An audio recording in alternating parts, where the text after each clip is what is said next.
Hi, this is Dr. Gregory Sadler. I'm a professor of philosophy and the president and founder of an educational consulting company called Reason.io, where we put philosophy into practice. I've studied and taught philosophy for over 20 years, and I find that many people run into difficulties reading classic philosophical texts. Sometimes it's the way things are said or how the text is structured. But the concepts themselves are not always that complicated, and that's where I come in. To help students and lifelong learners, I've been producing longer lecture videos and posting them to YouTube. Many viewers say they find them useful. What you're currently watching is part of a new series of shorter videos, each of them focused on one core concept from an important philosophical text. I hope you find it useful as well. According to David Hume in section 4 of his Enquiry Regarding Human Understanding, and this is a theme that runs throughout the vast variety of his works, all of our reasonings about what he calls matters of fact, so anything that's not just relations of ideas, pretty much everything that we know about the universe and ourselves, all of these reasonings involve some understanding or reliance on the connection between ideas that he calls cause and effect. We're always using some reference to that, whether we realize it or not. And so if that's the case, he says, well, we've got a little worry that we need to think about, which is, well, what is cause and effect going to be itself founded on? And this is really important because he says, by means of that relation alone, we can go beyond the evidence of our memory and senses. So if we want not just to carry out sort of, some logic stuff in our head or arithmetic or geometry, and we do want to go beyond what we're immediately sensing right now or what we remember, that is, if we want to rely on the testimony of other people or our imagination or analogizing or anything like that, if we want a coherent world that we live in, perhaps also self-understanding of our own mental processes and our passions, well then, we've got to have cause and effect. And if cause and effect is kind of shaky, then we've got a problem. And this is oftentimes where a lot of discussions of Hume end. They say, well, Hume undermined cause and effect. Now we get, absolute skepticism. Hume doesn't think so. And if we go on further, we'll see that he, addresses this satisfactorily. He tells us all of our reasonings concerning fact are involving this. It's constantly supposed that there is a connection between the present fact and that which is inferred from it. Were there nothing to bind them together, the inference would be entirely precarious. And he gives an example. The hearing of an articulate voice and rational discourse in the dark assures us of the presence of some person. Why? Because these are the effects of the human make and fabric and closely connected with it. And he says, if we anatomize all the other reasonings of this nature, that is, if we cut up and analyze these reasonings, we shall find they're founded on the relation of cause and effect, and this relation is either near or remote, direct or collateral. So then he goes on and he says, if we would satisfy ourselves concerning the nature of that evidence which assures us of matters of fact, we must inquire how we arrive at the knowledge of cause and effect. What is it based on? So there's a couple different options here. One option is, well, we have some sort of a priori structure that we bring to it. Maybe there's some ideas in our head of cause and effect, like innate ideas. So he says, I venture to affirm as a general proposition which admits of no exception that the knowledge of this relation, cause and effect, is not in any instance attained by reasonings a priori. So it's not something that we derive from considering relations of ideas. It's not something that we can know apart from our experience in the world.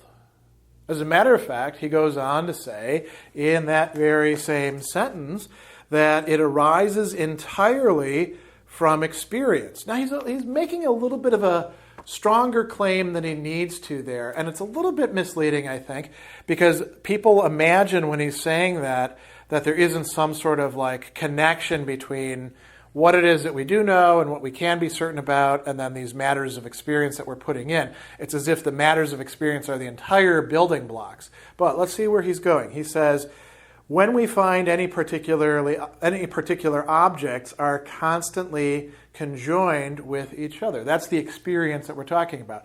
Constant conjunction is this experience of what Hume is going to call the relation of causality. So he gives a nice example here, and he's given many others like this throughout his works. Let any object be presented to a human being of ever so strong natural reason and ability. So if somebody's got no cognitive defects whatsoever, if that object be entirely new to that person will not be able, by the most accurate examination of its sensible qualities, to discover any of its causes or effects. And then he uses Adam here.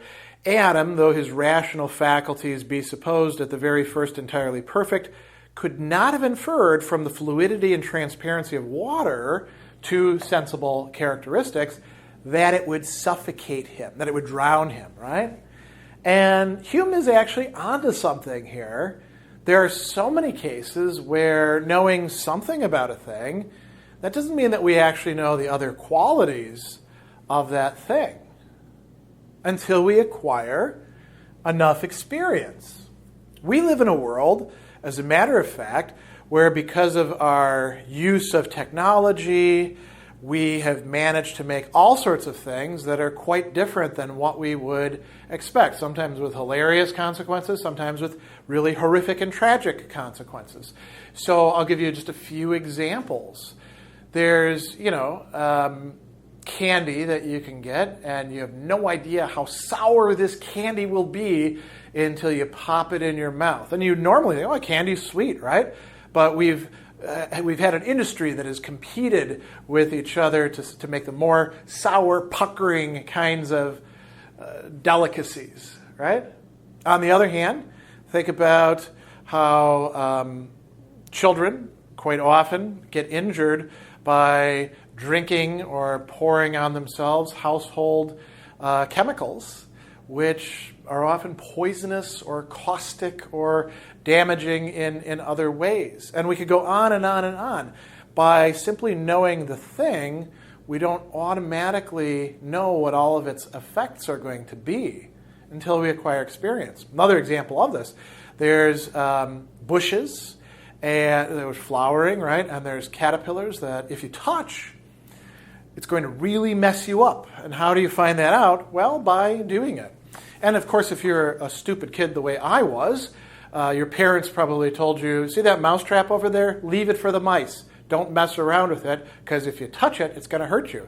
And then I had to learn the hard way that when you poke at it and it does snap on your fingers, yes, it does indeed hurt. So there's a lot of examples that we might have.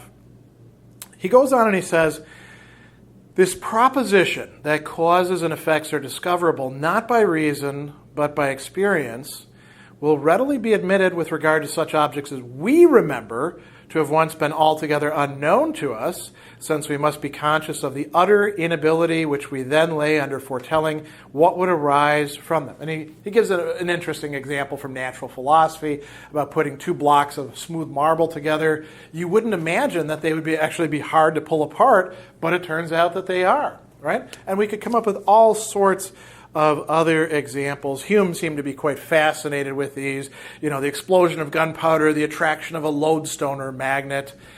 So he goes on and he tells us that, the general idea here is that we cannot predict or infer solely from our ideas. We have to learn what causes and effects are by having experience in the world, by experiencing those sorts of items. As a matter of fact, we could experience things that are similar to them but aren't exactly the same, and that might not actually help us. He goes on and he says, this has to do with laws of nature.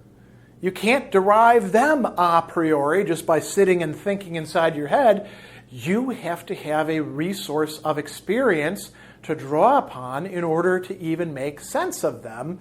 And the operations of bodies. He loves the example of billiard balls. Hume apparently liked to play billiards quite a bit and thought it was very relatable. Pool is what we call it here. You hit one ball, it collides with another, it transfers its motion. There's no way that you would know that it would do that, right? And he provides us with a number of considerations, or as he calls them, reflections. If somebody wanted to say, no, we're getting our ideas a priori from relations of ideas, we don't actually need to experience cause and effect, he says, okay, then let's think about a few things here. And there are 5 main considerations that he brings up. He tells us that, he says, were any object presented to us and were we required to pronounce concerning the effect which will result from it without consulting past observation, after what manner, I beseech you, must the mind proceed in this operation? It must invent or imagine some effect which it describes to the object as its effect, right? So the mind, he says, can never actually find this effect in the supposed cause by the most accurate scrutiny and examination. Why? Because the cause and the effect are actually different from each other. The effect is totally different from the cause, he says, consequently can never be discovered in it. Motion in the second billiard ball is a distinct event from motion in the first, nor is there anything in the one to suggest the smallest hint of the other. And he actually has another great example where he says, eggs are really similar to each other, but, we know that they taste different from each other. You can't just say, well, one billiard ball is like another. They're distinct things. He also says that when you examine your mind and the ideas, the same thing goes for the tie or the connection, what we call the causality, connecting together cause and effect. You can't find an idea and an experience that actually is of the causality of that connection between them. All you have experience of is this happens, then this happens. You don't have the and they're connected together experience that you can bring to light. So you don't have any a priori idea here that you can actually work with. The other thing that he brings up, which is a really important point, is that assigning causes to effects, if we were doing it solely a priori, would be completely arbitrary, right?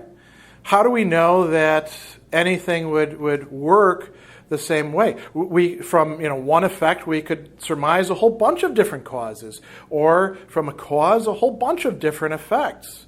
So he says, every effect is a distinct event from its cause. It could not therefore be discovered in the cause, and the first invention or conception of it a priori must be entirely arbitrary.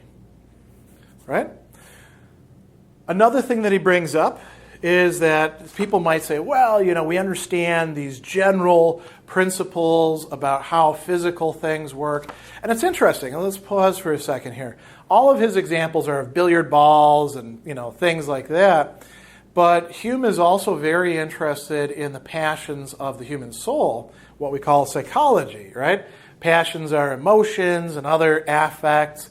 And we could say similar things with these as well. You cannot reason a priori about the causes of these particular passions. You have to have experience with it as well. So he tells us we don't really understand certain general causes. The ultimate springs and principles, he says, are totally shut up from human curiosity and inquiry. And what are the ones that he means? Elasticity, gravity, cohesion of parts, communication of motion by impulse. These are probably the ultimate causes and principles which we shall ever discover in nature, and we may esteem ourselves sufficiently happy if by accurate inquiry and reasoning we can trace up the particular phenomena to or near to these general principles, but we don't actually understand how they work as well, right?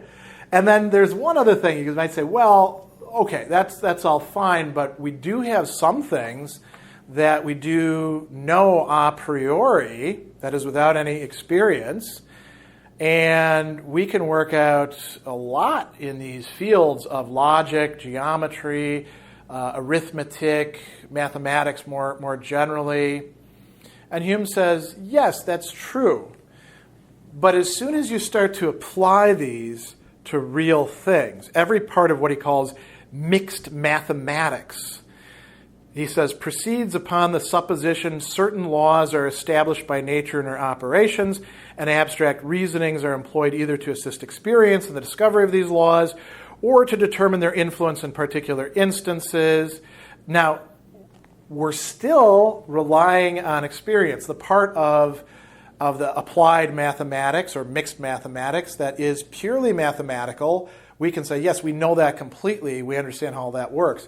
As soon as it starts being applied to the realm of our experiential reality, we're now within the realm of this cause and effect, and we can't be entirely sure that the mathematics that we're applying are completely accurate. We can't ever really know that we've measured something perfectly.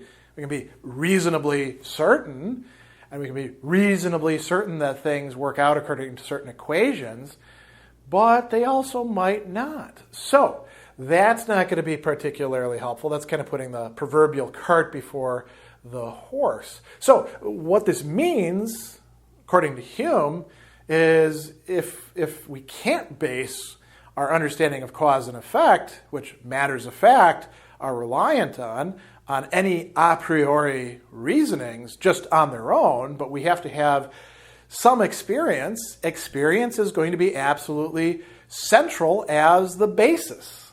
And that comes with certain commitments and restrictions.